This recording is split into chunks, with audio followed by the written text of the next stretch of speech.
everyone, it's Mary. Welcome back to my channel where we talk about all things related to the storytelling industry. And as you can see, I'm in a different spot. You might see my dog pop in, and I'm trying to keep the, glare off, but that's okay. We're going to see how it goes. But that's not why you're here today. You are here because the title of this video is going to be something about writing collaboratively, how to write a book with another author, collaborating with another author, something to that extent. And this is something that I wanted to talk about. It hits very close to home for me, obviously because I co-authored a book with my sister, but also because I've seen this pop up in a lot of my writing groups. I follow a ton of writing groups on Facebook, and this is becoming more and more popular, especially now that we have collaborative software like Google Docs, where you can have multiple people working in the same document. And also now that everybody is so used to like Zoom meetings and team meetings and Google Meets and all that kind of stuff, it's much easier to collaborate with another person, even if you guys live across the country from each other. So before you guys consider writing a book with another author, I want to talk about some of the things I learned in the process that maybe you can use to kind of help you out when it comes to planning and moving forward with co-authoring a book with someone. Before we get into details of that, as always, if you enjoy what you see on my channel, please make sure that you subscribe so you're notified each time I upload a new video, or give me a thumbs up to let me know that you like it. All right, so starting off strong with number one. This is going to sound crazy, but I will explain to you. You need to have a contract in place, or at minimum, a written document in place before anybody puts words on a page. The reason I'm saying that is because it is so easy to get into pitfalls when you're co-authoring with somebody. And look, I know what you're thinking. Like, I already know what you're thinking, right? You're going to be like, this is my best friend, and we love each other, and we would never get into a fight. But let me tell you, I have seen more friends and family relationships get ruined by entering into a business agreement of any kind. And when it comes to writing a book, this is very much like a business agreement, right? Because this is something that you will hopefully publish and make money off of, which then makes it a business agreement. So I know it sounds drastic, but you need to have something in place that spells out all of the details that could possibly cause an argument down the road. Now, for my sister and I, we had a publishing contract with Arcadia Publishing / The History Press. So that already spelled out everything that we needed to know about, like who was going to do what and what the deadlines were and how the royalties were going to be split. Like, all of that was spelled out for us.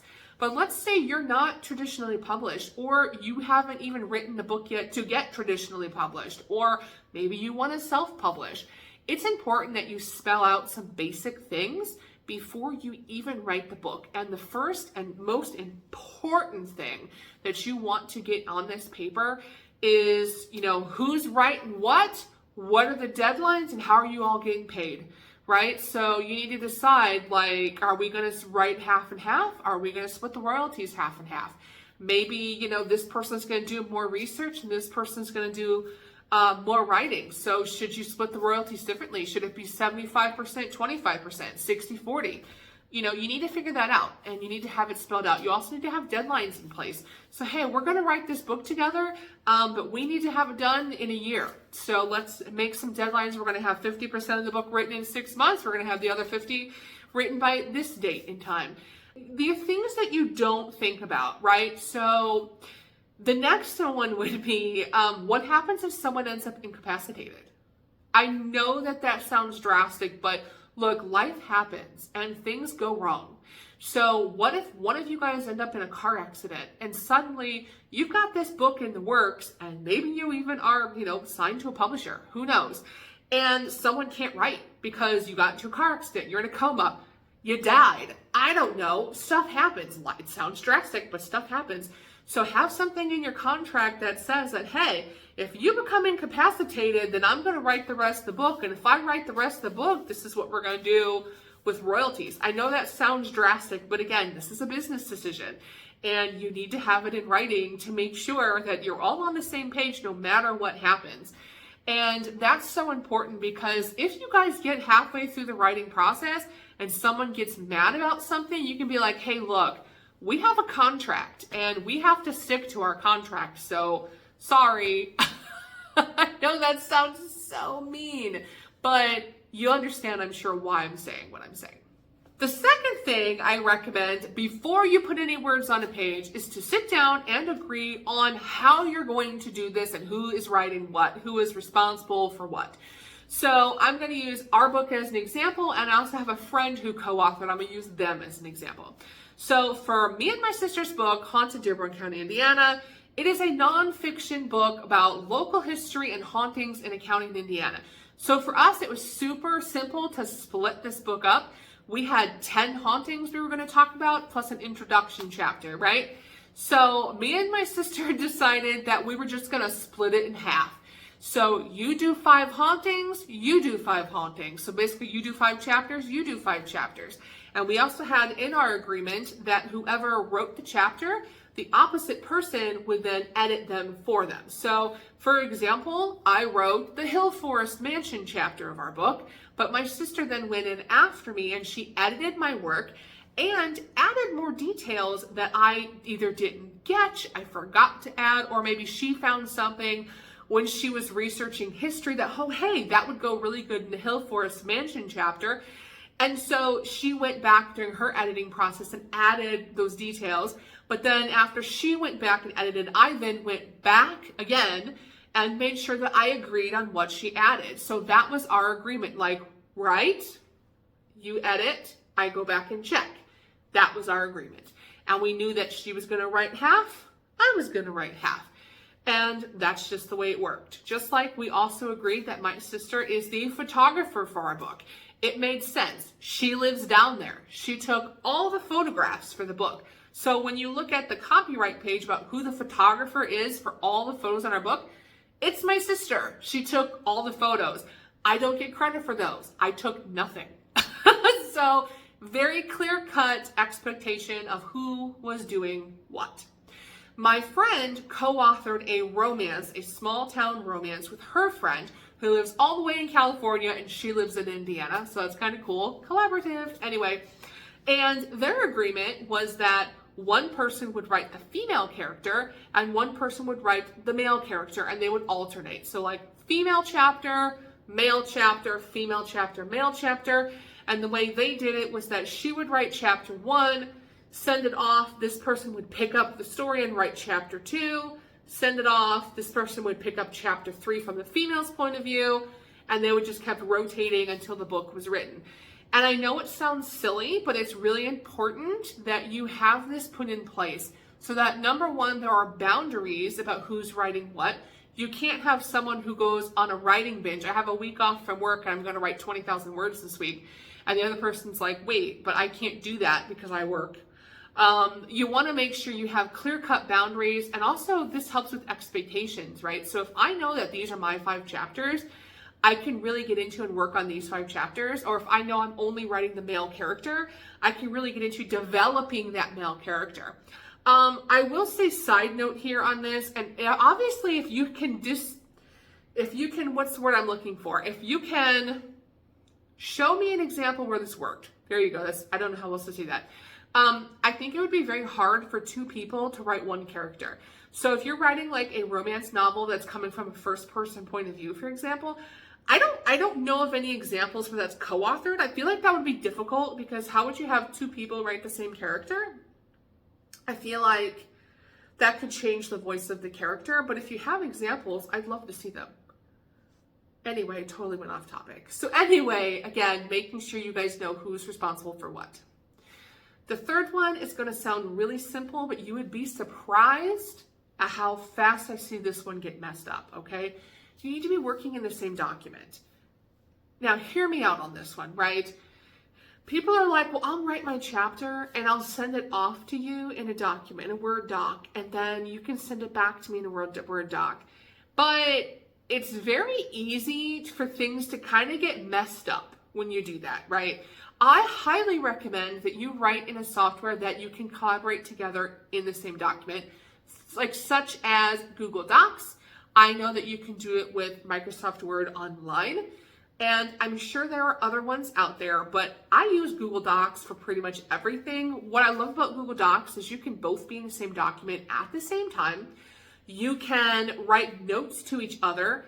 In the document, you can even have a chat. Like there's a chat thing that pops down and you can chat with each other while you're in the same document. So like it is very, very easy to collaborate. You can put headings in that you have a sidebar that lists all your chapters. You go into chapter 4, you write your chapter 4, but you can see everything the other person wrote. They can see everything you wrote, and you guys can 100% communicate on all the writing in one document. I highly recommend you do this. I like to write my novels in Scrivener, but guess what? Scrivener, you can't collaborate in. So if I was going to write another book with my sister, which we're definitely planning on doing, I will not write that in Scrivener. We're writing that in Google Docs because we can't see each other's work unless we do that. And again, I know it sounds silly, but I have seen so many people like, oh, I sent you chapter 3. I didn't get chapter 3. Why is your chapter 3 different than my chapter 3? Oh, I sent you the wrong document. And then it ends up a whole mess. When if you guys just would have wrote in like Google Docs or Word Online, you would have been fine. So that's a tidbit. Make sure you are writing in some kind of program or software that allows you both to collaborate in the same document. The fourth tip I have is make sure that you guys are in constant communication about the progress of your work and any changes, pitfalls, delays, missed deadlines, whatever, constant communication. One of the things that me and my sister did as we got into the trenches of writing this book, and we were, everything's getting close to being written and our deadline is approaching, is we started having weekly meetings. We just did them, we did some on Friday nights and some on Sunday nights. We just put up like a Google Meet or a Zoom meeting or whatever we needed to do. And we made it like, hey, this is our hour. We're going to talk from 6 to 7, 7 to 8, whatever. I sent out a calendar invite. It was on the calendar with a notification, and we treated it like any other meeting, like if it was a work meeting. I'm required to be there. It's non-negotiable. This is a business meeting, and we sat down and we talked about finishing the book. And we talked about, hey, this is where I'm at. This is what needs to be done. This is what I need help with. And then she would do the same thing. And then we would come up with a plan. Hey, this is what we want to have done in the next week. I will see you next Friday at our next meeting. Here's the invite. Put it on your calendar. And we actually do this for our podcast too.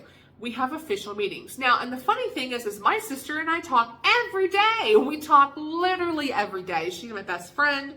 I talk to her all the time. She's the first person I text when I wake up in the morning, and the first person, or the last person I text, I should say, before I go to bed at night. She is my best friend. We talk all day long. But there's a difference between talking all day long and talking about business. And that is why we make sure that when we're working on projects together, we have business meetings, non-negotiable. You have to show up.